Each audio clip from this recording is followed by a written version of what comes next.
Hello children, आज हमारा ये दूसरा वीडियो होगा हेरिडिटी एंड इवोल्यूशन का। पिछले क्लास में हमने हेरिडिटी से रिलेटेड सारी बातें को जानी थी। मेंडल्स के बहुत सारे जो उन्होंने प्रैक्टिकल किए थे उनके बारे में जाने थे, और फेनोटाइप क्या होता है, मोनोटाइप क्या होता है, जीनोटाइप क्या होता है, मोनोहाइब्रिड क्या होता है, डाईहाइब्रिड क्या होता है, ये सारी बातें को जाने थे। किसका क्या F1 जनरेशन में क्या रेशियो निकलता है, F2 जनरेशन में किस तरीके का रेशियो होता है, ये सारी बातें को जाने थे। आज हम लोग पढ़ेंगे मेंडल्स प्रिंसिपल, यानी मेंडल्स जो अपना इतना बड़ा लंबा सा एक्सपेरिमेंट किए थे, उसके आधार पर उन्होंने कुछ नियम बताया था। तो उस 3 नियम थे उनके, उनको आज हम लोग देखेंगे। ये क्या है? Mendel's principle. सबसे पहला क्या है? सबसे पहला है लॉ ऑफ डोमिनेंस। डोमिनेंस कहने का मतलब है जो डोमेन प्रोसेस है वो हमेशा दिखता है और रेसेसिव नहीं दिखेगा। रेसेसिव नेक्स्ट जनरेशन में आगे निकल के आता है तो वो दिखता है। तो पहला क्या है? Law of dominance. जैसे आपको एक जीन इस तरीके का मिल सकता है जीनोटाइप, और दूसरा इस तरीके का। तो यहाँ पर आप देख रहे हैं ये क्या है आपका, इसका जो डोमिनेंट है वही आपको देखने को मिलता है। या दूसरा आप इस तरीके के भी देख सकते हैं, ये यहाँ पर रेसेसिव जो है यही इसका डोमेन है। यानी ये किस तरीके का पेड़ है? ये ड्वार्फ है। ड्वार्फ कहने का मतलब है बौना पेड़, और ये दोनों क्या है? लंबे पेड़ है। तो ये क्या कहलाता है? Law of dominance. दूसरा होता है law of segregation. Law of segregation. Segregation कहने का क्या मतलब होता है? सेग्रीगेशन कहने का मतलब होता है from 2 allele only 1 gene can pass. जैसे 2 एलील हम लोग देखे थे, ठीक है, उसमें से सिर्फ एक ही पास होता है। एलील क्या होता है? डिफरेंट पेयर को हम लोग कहते हैं। जैसे यहाँ पर आप देख रहे हैं क्या है? T@D है या T@D है। तो इसमें से सिर्फ एक जो होते हैं वो ही पास होते हैं उसके ऑफ स्प्रिंग में, ठीक है। तो from 2 allele, from 2 allele only 1 can pass to their offspring। कहने का मतलब है यहाँ पर ये देखिए इस तरीके का आपका जीनोटाइप है। इसमें से सिर्फ एक ही जीन आता है बच्चे में, एक मदर साइड से आएगा और एक फादर साइड से आता है। तो इस तरीके का होता है। ये क्या होता है? Law of segregation.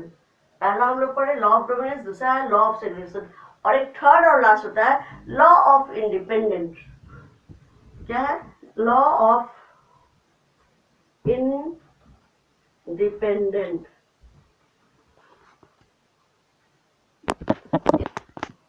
असॉर्टमेंट। इसमें क्या होता है? Genes are found on the separate chromosomes. Genes वो सेपरेट सेपरेट क्रोमोसोम्स में पाए जाते हैं। तो इसका क्या होता है? Genes are found on separate chromosomes.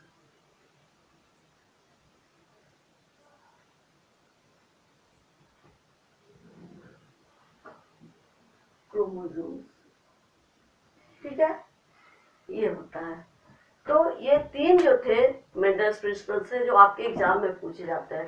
अब हम लोग का इससे रिलेटेड लास्ट टॉपिक बचा हुआ है जिसे हम लोग कहते हैं सेक्स डिटर्मिनेशन। उसके बाद हम लोग थोड़ा सा इवोल्यूशन को देखते हैं कि इवोल्यूशन क्या होता है, फिर उसके तहत क्या क्या हमको पढ़ना होता है।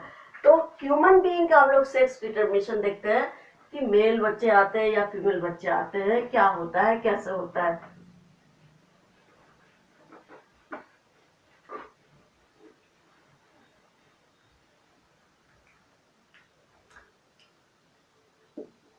Sex determination.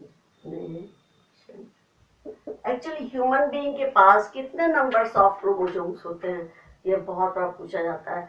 तो ह्यूमन बीइंग के पास 46 क्रोमोसोम्स होते हैं, जिसे जब हम पेयर में कहेंगे तो 23 पेयर्स होते हैं। तो टोटल नंबर ऑफ क्रोमोसोम्स एक में क्या हो गया, total number of chromosomes is equals 46। और यदि आप इसे पेयर में लिखते हैं, क्योंकि ये पेयर में भी पूछा जाता है, पेयर ऑफ क्रोमोसोम्स क्या हो जाएगा, 46/2 यानी 23 पेयर्स होता है। 23 पेयर्स हम लोगों के अंदर में क्रोमोसोम्स होते हैं, ठीक है। 23 में मेल में भी 23 पेयर्स होंगे और फीमेल में भी 23 पेयर्स होंगे। अब हम लोग थोड़ा सा इसके ऑटोसोम्स को समझते हैं। ऑटोसोम्स क्या होता है, तो 22 पेयर्स जो होते हैं वो सेम होते हैं, ये क्या कहलाते हैं, ऑटोसोम्स। और 1 पेयर जो होता है वो आपका सेक्स के लिए होता है कि मेल है या फीमेल है, ठीक है। मेल या फीमेल डिपेंड करता है, ये जो लास्ट वाला आपका 1 पेयर है जिसे हम लोग सेक्स क्रोमोसोम्स कहते हैं, उसके ऊपर।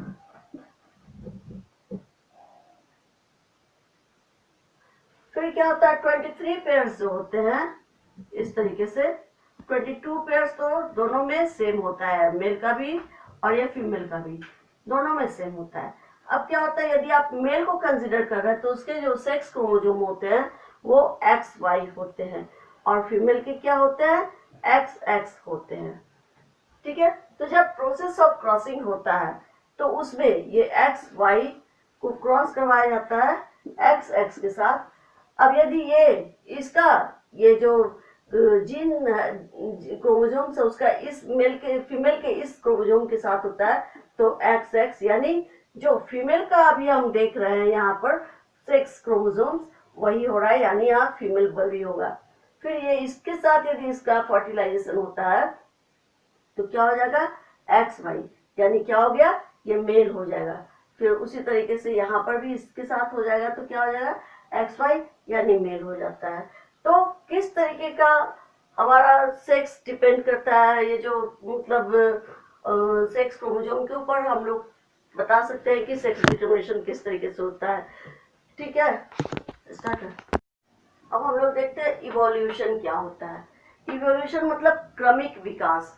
क्रमिक मतलब जो अचानक से नहीं, थोड़ा इन्वायरमेंट के अकॉर्डिंगली हमारे जरूरत के अनुसार जो हमें चेंजेस आया है उसको हम लोग इवोल्यूशन कहते हैं।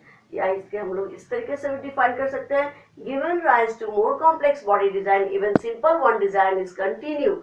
मतलब परिस्थिति बस हमारे शरीर में कुछ चेंजेस आया है और जो हमसे पहले वाले जो हमारे जनरेशन थे जिनके अंदर अभी भी सिंपल स्ट्रक्चर्स है या अभी भी सिंपल डिजाइन है, वो आज तक सरवाइव कर रहे हैं। तो ये हमारी जैसी परिस्थिति होती है उसके अकॉर्डिंगली चेंजेस आता है, ये हम लोग इवोल्यूशन में जानते हैं। अब यदि हम इसका स्टडी करने चलते हैं तो बहुत सारी चीजों को स्टडी करके हम लोग जानते हैं कि इवोल्यूशन क्यों हुआ, कैसे हुआ, क्या इसकी जरूरत थी, और उसके तहत ही हम लोग पढ़ेंगे होमोलोगस क्या होता है, एनालोगस क्या होता है। फिर फॉसिल्स का भी स्टडी करना पड़ता है। फॉसिल्स का स्टडी करते हैं तो हम लोग देखते हैं कि इवोल्यूशन क्यों हुआ, कैसे हुआ, और उसके बाद फिर है tracing common ancestors back in times, complex organs evolve due to the survival advantages. कहने का मतलब है ये जो हमारे एंसेस्टर्स यानी हमारे जो पूर्वज थे पुराने टाइम में, उनके शरीर से आज के डेट में कहीं ज्यादा कॉम्प्लेक्स ऑर्गन्स हमारे अंदर सर्वाइव कर मतलब डेवलप कर गया है हम लोगों के सर्वाइव करने के लिए, हमारे सर्वाइवल एडवांटेज के लिए। जैसे हम लोग पहले बताए थे कि अभी कोरोना काल है, कोरोना काल में अभी जो आने वाले बच्चे होंगे उनमें ये सारे डिजीज को फाइट करने का अंदर में सारा व्यवस्था होता है। या जो नए जनरेशन के बच्चे हैं वो मोबाइल का यूज ज्यादा अच्छा करते हैं हम लोगों के रिस्पेक्ट में, तो ये हमारे अंदर थोड़ा थोड़ा धीरे धीरे चेंजेस आता रहता है, इसी का नाम है इवोल्यूशन।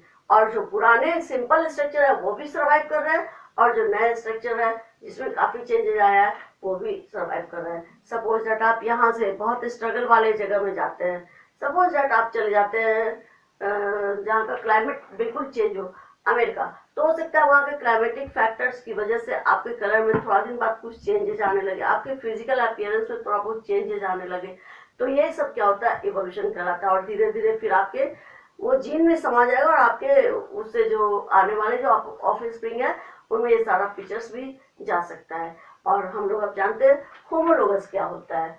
तो होमो मतलब सेम एंड लोगस मीन्स होता है स्ट्रक्चर।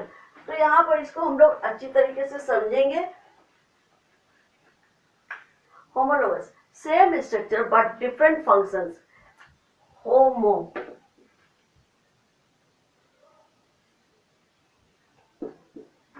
होमो मीन्स होता है सेम स्ट्रक्चर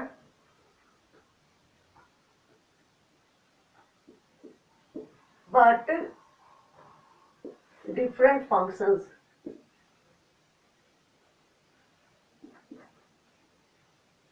ये कैसे संभव होगा? ये संभव होगा जैसे आप अपना फोर लिम्ब को देखिए। आपका फोर लिम्ब ये है, दो हाथ जिसे हम लोग कहते हैं। ये हम लोग का मल्टीपल काम करने के लिए आता है, जैसे कि आप किसी सामान को उठाते हैं, लिखते हैं, कहीं कोई सामान फेंकते हैं, ये सारे काम आप कर रहे हैं। और वहीं पे एक लिजर्ड है यानी छिपकली है, वो आज भी क्या कर रहा है, उससे वो चलने का ही काम कर रहा है। तो यहाँ पर क्या हो गया, मॉडिफिकेशन हो गया। कैसे मॉडिफिकेशन हुआ, उसके वर्क में क्यों मॉडिफिकेशन हुआ, क्योंकि ये रिक्वायरमेंट था। तो यही आपका होमोलोगस होता है, जिसमें क्या होता है, स्ट्रक्चर तो सेम है। जैसे हम अभी कह रहे हैं, एग्जाम्पल के तौर पर क्या है, four limb of human being and four limb of lizard। दोनों का स्ट्रक्चर सेम था लेकिन फंक्शन अलग अलग है, इसे होमोलोगस कहते हैं। इससे रिलेटेड आपके एग्जाम में बहुत बार क्वेश्चन रहता है। फिर आपका एक दूसरा टर्म्स आता है एनालोगस।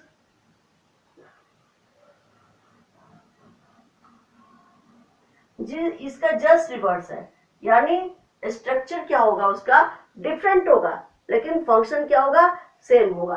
तो यहाँ पर सेम की जगह हम लोग क्या करेंगे, डिफरेंट लिखेंगे। Different structure but same function, same functions. ऐसा कैसे संभव होगा? ऐसा इसलिए संभव हो सकता है, जैसे एग्जांपल के तौर पे आप विंग्स ऑफ इंसेक्ट्स देखिए और वहीं पे विंग्स ऑफ बर्ड्स देखिए। Example, wings of insects versus wings of birds. दोनों किस चीज का काम आता है, फ्लाइट करने का यानी उड़ने का ही काम आता है। लेकिन देखने में एक का स्ट्रक्चर काफी थिन होता है, थिन मतलब पतला सा होता है। जैसे आप बटरफ्लाई का देख लीजिए या इसी तरीके का मॉस्किटो है, हाउस फ्लाई है, ये सब का देखिए। तो क्या आप देखते हैं, एक जो बर्ड है यानी आप उस जगह स्पैरो को सोच सकते हैं, क्रो को सोच सकते हैं, उसका जो विंग्स होता है वो भी उड़ने का ही काम आता है। और जो बटरफ्लाई है उसका भी जो विंग्स है वो भी उड़ने का ही काम आता है, लेकिन उसका डिफरेंट स्ट्रक्चर्स होता है। ठीक है ना? तो वही होता है एनालोगस। एनालोगस मतलब होता है different structure but same functions. और इसके एग्जांपल्स होते हैं wings of insects versus the wings of the birds, ये होता है। और अब हम लोग इवोल्यूशन को जाने हैं फॉसिल्स की पढ़ाई करके भी। फॉसिल्स क्या होता है? फॉसिल्स जैसे आप लोग डायनासोर के बारे में जान रहे हैं। डायनासोर के बारे में कैसे जान रहे हैं? क्या होता है ना, जैसे रॉक्स है, कभी कुछ किसी तरीके का घटना घटा हो, या भूकंप आया है या कोई किसी भी अवस्था में दो पत्थर के बीच में दब के मरा हुआ है। ठीक है, तो ग्रेजुअल में भी क्या होगा, धीरे धीरे उसके जो मसल्स पार्ट है वो तो डिस्ट्रॉय हो जाते हैं, खत्म हो जाते हैं, लेकिन जो बोन्स है वो नहीं खत्म होता। और उसका जो छाप है यानी जो हमारा बोन्स है उसका स्ट्रक्चर जिस दो रॉक्स के बीच में है, उस रॉक्स के बीच में वो अपना छाप छोड़ जाता है और उसी छाप से हम लोग पढ़ते हैं, जिसे हम लोग फॉसिल्स कहते हैं।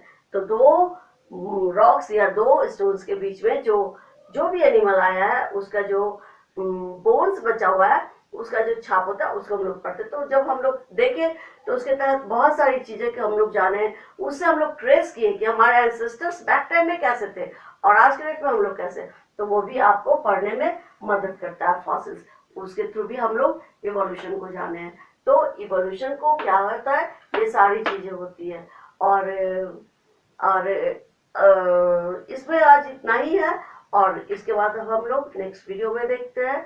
नेक्स्ट वीडियो में हम लोग सिर्फ इंपॉर्टेंट क्वेश्चन आंसर करेंगे, क्योंकि इसमें से बहुत सारा टॉपिक आपके इस बार के एग्जाम में हट गया है।